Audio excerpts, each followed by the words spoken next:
Bendiciones, mi nombre es Osmari y hoy analizaremos la figura de Constantino, no solamente como un emperador romano, sino como un punto de inflexión en la historia del cristianismo. Su gobierno marca el paso de una iglesia perseguida a una iglesia protegida y favorecida por el poder imperial. Pero la pregunta que nos convoca no es solo histórica, es profundamente teológica. Y sería, ¿fue Constantino un instrumento de la providencia divina? ¿O el inicio de una peligrosa alianza entre fe y poder político? Comencemos. A comienzos del siglo IV, el Imperio Romano atravesaba una profunda crisis. El sistema de la tetrarquía intentaba estabilizar el poder tras décadas de guerras civiles. Al mismo tiempo, el cristianismo sufría la gran persecución iniciada bajo Diocleciano. En este escenario es que emerge Constantino. En el año 312 ocurre un acontecimiento decisivo, la batalla del puente Milvio. Según la principal fuente cristiana, el obispo Eusebio de Cesarea, Constantino tuvo una visión antes del combate, el signo de Cristo en el cielo, y la frase, con este signo vencerás. Tras la victoria, el emperador interpretó este signo como señal divina. Aquí debemos hacer una pausa crítica. Gran parte de lo que sabemos sobre estas visiones proviene precisamente de Eusebio, quien escribió su obra Vida de Constantino, presentándolo como elegido de Dios. Su relato no es neutral, es una interpretación teológica de la historia. Según Franco Javier Cortés, en la legitimación cristiana de la dinastía constantiniana, la teología política de Eusebio de Cesarea, Eusebio construye una teología política, donde el emperador aparece como instrumento providencial que garantiza la unidad religiosa y política del imperio. En el año 313, Constantino y Licinio promulgan el Edicto de Milán. Este decreto establece libertad religiosa en el imperio y pone fin a las persecuciones oficiales contra los cristianos. Se constituyen bienes confiscados, se reconoce jurídicamente a la iglesia. Históricamente, esto significa un cambio radical. Durante 3 siglos, el cristianismo había crecido desde la marginalidad, muchas veces bajo persecución. Ahora, por primera vez, reciben el favor imperial. Aquí nace lo que es una transformación profunda. La iglesia deja de estar al frente al imperio y comienza a relacionarse con él. Y esa relación cambia su historia para siempre.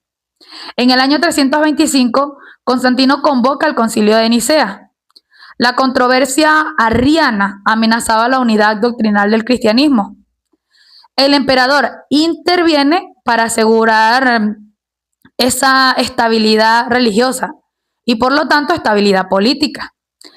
El concilio declara que Cristo es de la misma naturaleza que el Padre, pero más allá de ese resultado doctrinal surge una cuestión clave.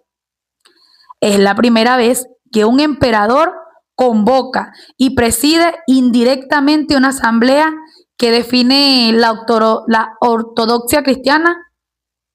Como explica Florencio en la construcción del mito de Constantino a partir de Eusebio de Cesarea, la obra Vita Constantini fue decisiva para transformar el emperador en una figura casi sagrada dentro de la historiografía.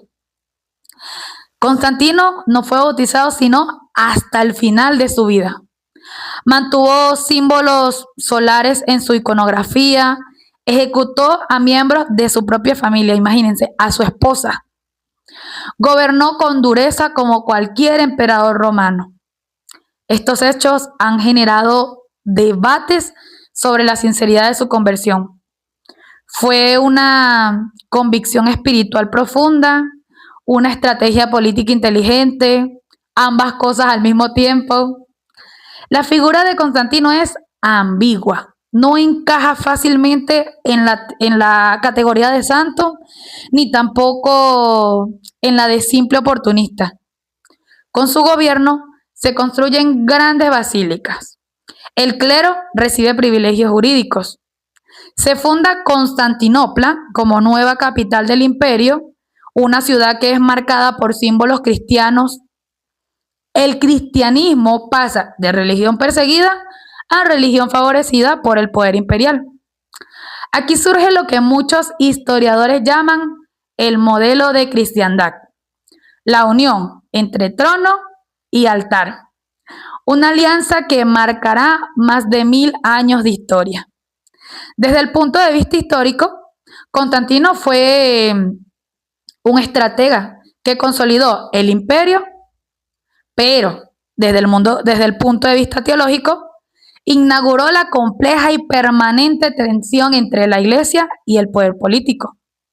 Eusebio lo presentó como instrumento de la providencia divina, pero como toda fuente cercana al poder, su relato debe leerse críticamente. Ramón Teja, en El poder de la Iglesia imperial, el mito de Constantino y el papado romano, señala que el relato eusebiano sirvió posteriormente para reforzar la idea de una estrecha alianza entre autoridad imperial y autoridad eclesiástica. La pregunta final no es simplemente si Constantino fue bueno o fue malo. La pregunta más profunda sería: ¿puede la fe mantener su libertad profética cuando se vincula estrechamente al poder político? Esa es la herencia histórico-teológica que Constantino dejó a la Iglesia. Y esa es una pregunta que sigue siendo en la actualidad. Bendiciones.